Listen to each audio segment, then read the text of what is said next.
à toujours les amours de Psyché et Cupidon.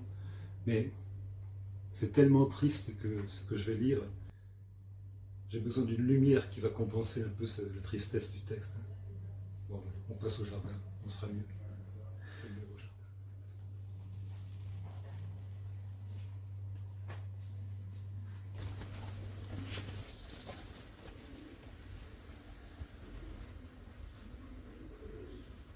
Non, finalement, je l'ai dit, c'est trop triste.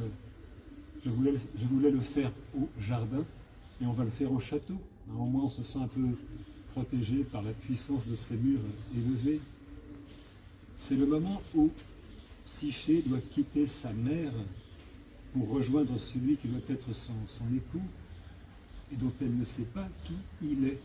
Et sa mère est dévorée d'angoisse et La Fontaine ne sait pas comment dire cette pression sur le cœur d'une maman. L'éloquence est le même, impuissante à le dire, confesse que ceci n'est point de son empire. C'est au silence seul d'exprimer les adieux des parents de la belle au partir de ces lieux.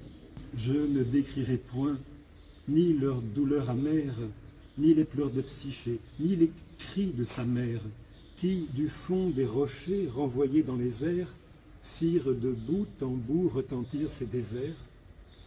Elle plaint de son sang la cruelle aventure, implore le soleil, les astres, la nature, croit fléchir par ses cris les auteurs du destin.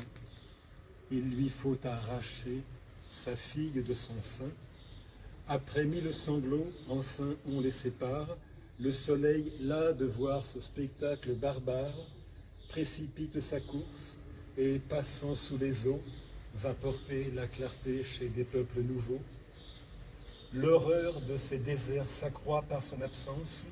La nuit vient sur son char conduit par le silence. Il amène avec lui la crainte en l'univers. C'est comme la fin des fragments du Narcisse, ça termine sur un vers sans rime. Dans ce château, on se sent bien à l'abri quand même.